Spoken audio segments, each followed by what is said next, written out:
Welcome to a new edition of 2-Year-Olds in Training. I'm Harold Howe for the Harness Edge, and we're here again at Palima Trotting, and we're here with Aki Svendtedt, Sweden's leading trainer, and his assistant Bernie Norn, formerly of Ontario, but didn't like the cold. No.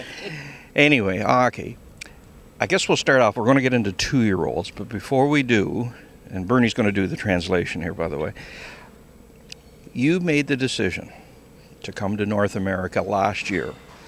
You trained 200 horses over there. You've been the leading trainer for many years now. And a lot of North Americans were very surprised that you would leave Sweden, because we have this image that trotting in Sweden is great. And when you're on top, why would you leave it? What was behind the whole idea of coming to North America in the first place?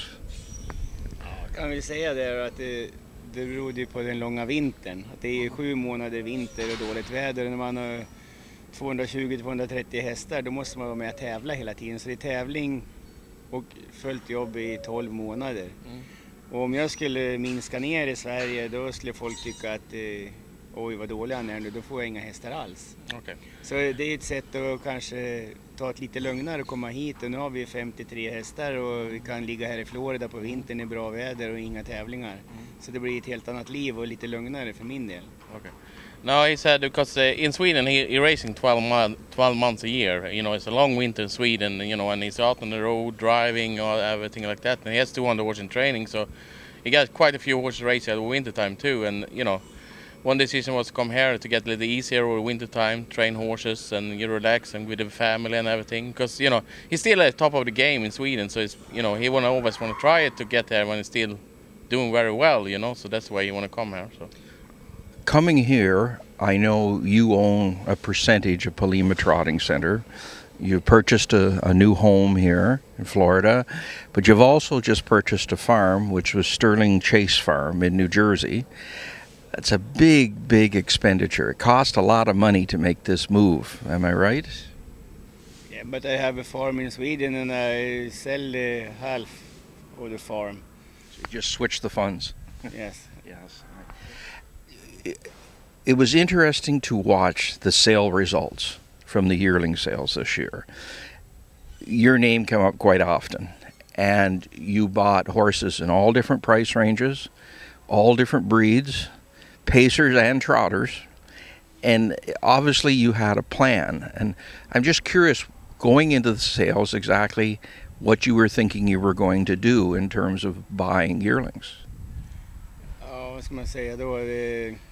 Jag tycker att härstamningen är bra på alla hästar här om man jämför med Sverige då. Så det är ju toppstam på alla hästar när jag börjar titta i katalogen, och priserna, det är väl för att vi kanske inte har sådana hästägare som kan köpa de dyraste hästarna då.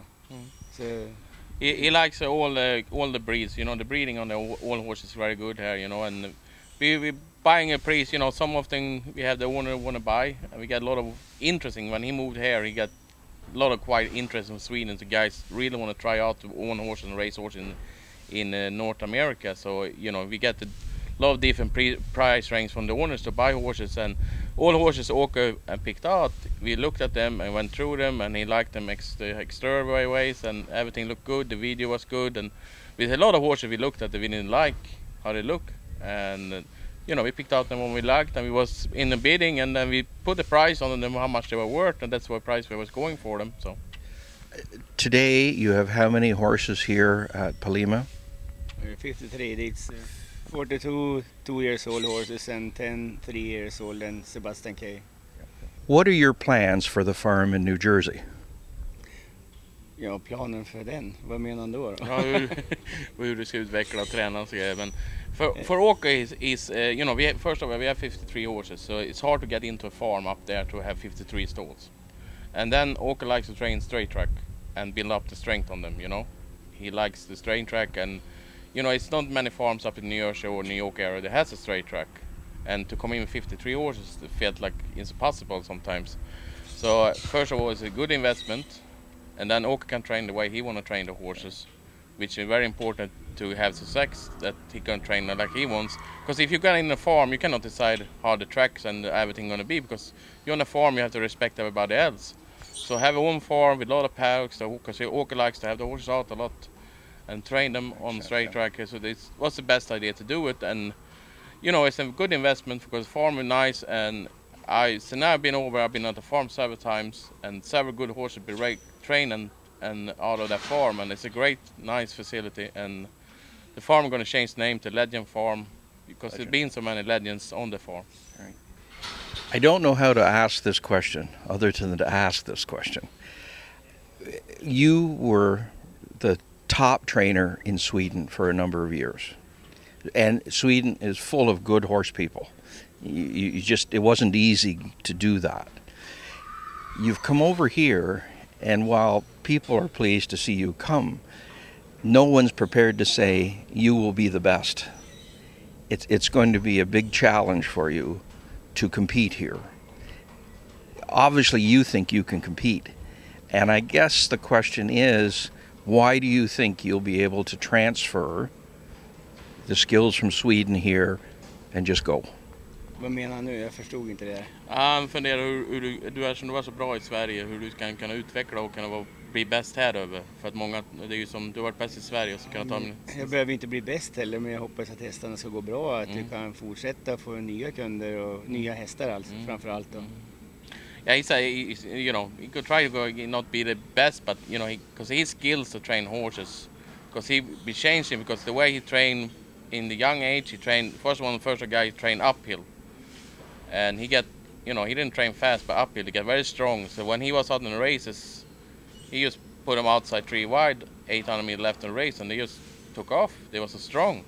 And then when he moved from Norrland to South Sweden, he started training on a heavy sand track, and he gets strong too. So he likes to race the horses without barefoot because it's an advantage too. So yeah, his skills to drive and train horses is very important, and he's a really good driver too, more than people gonna think, because he can really drive a horse. So his skills to train and drive is gonna surprise a lot of people over here. Okay, good.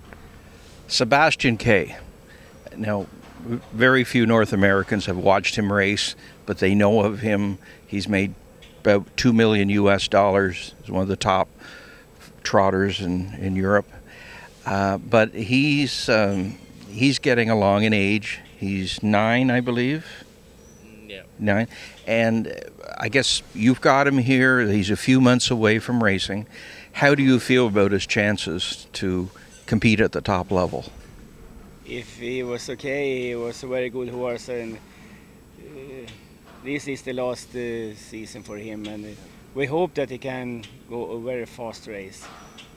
Because if he's gonna breeding next year, det betyder mycket om han. It's very important that he can, show up a really good time and compete there, because, like they want to use him as a stud, and he could come over and compete and he's a really quick horse, so and he gonna like when it's more even, it's more even speed over here, because in Sweden sometimes they go in fast beginning and they pull up the race a little bit, go to the end. And he's a strong horse. He's gonna like the speed, even speed over here, and he has a very quick speed. So the goal is to try and make him the fastest trotter of all time. Yes. Yeah, that's we're the best, but we try. And probably that would take place in the fall at the Red Mile. Yeah, fall or August in Meadlands in a nice weather and nice track, and hopefully Gural get the people coming, and the track crew to extend a good track, and they're going to see some speed up there now. Okay, let's talk 2-year-olds. Obviously the horse a lot of people are interested in is the albino. White Bliss, the Art Major, sold for $240,000 at Harrisburg. Would you rather have the money back or the horse right now? Oh, I don't know. It was the color, the price. Yeah, the owner was like this. His mother been looking for a white horse all her life, and they've been like in Russia, they had all trotters. They've been looking over there. He went with his dad to look at a horse, and they find this one, and they said, this one I'm gonna buy for my mom, a Christmas present. So he called me a few times, and we talked the price and like that, and I said, I don't think it's gonna go that expensive. I said, 150 because the white or something like that. But then he said, all right, go for it, buy him, and he ended up with a higher price than what I thought it's gonna be for. But he will be improving very good, and he's coming along very good. He has really good attitude. I like his attitude. Right now, like I know you don't do so much time, but roughly speaking, how much have you been with your trotters? How much with your pacers? I guess around 245, if you can say like that. They've been going a lot of straight track, so it's around 245. So. All right. There was a colt that really caught my attention. He's a rock and roll Hanover called We Gotta Truck You, who was a $40,000 Harrisburg yearling. Do you like him as well as I do?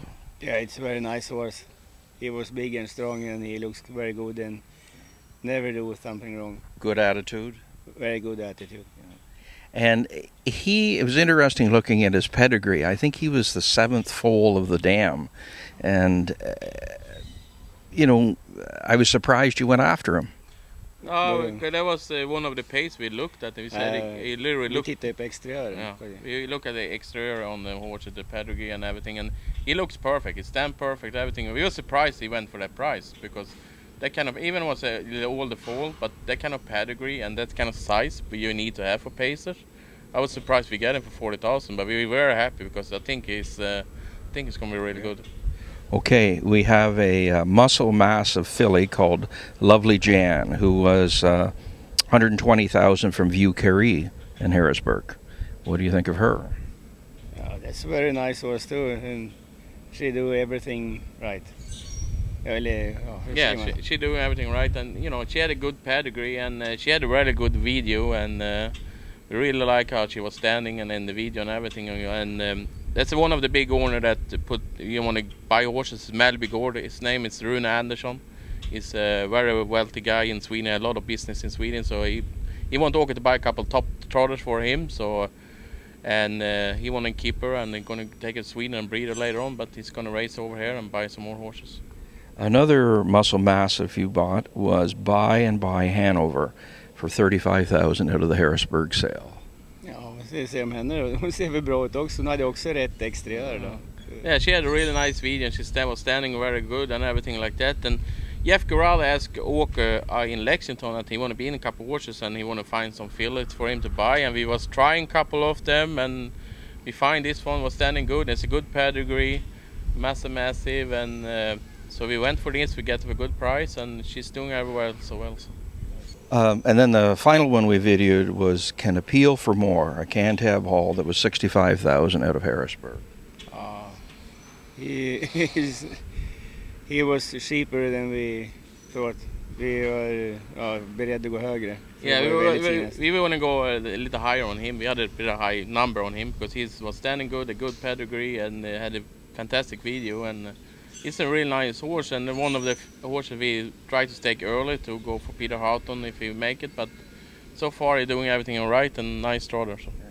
So in total you have how many 2-year-olds? 42. Are you relatively happy with where everybody is right at the moment? Yeah, it's only one who have a little problem. The rest of them are okay. I could take it home. Yeah. Well, that's good. Well, welcome to America, I guess. And I'm sure we'll see you up in Canada for some races. And good luck with the rest of the winter. And thank you too, Bernie, even with your flyer hat on. Anyway, thanks again, fellas. Yeah, thank you very much. Thank you. Harold Howe with Svendtedt and Bernie Norn giving you 2-year-olds in training.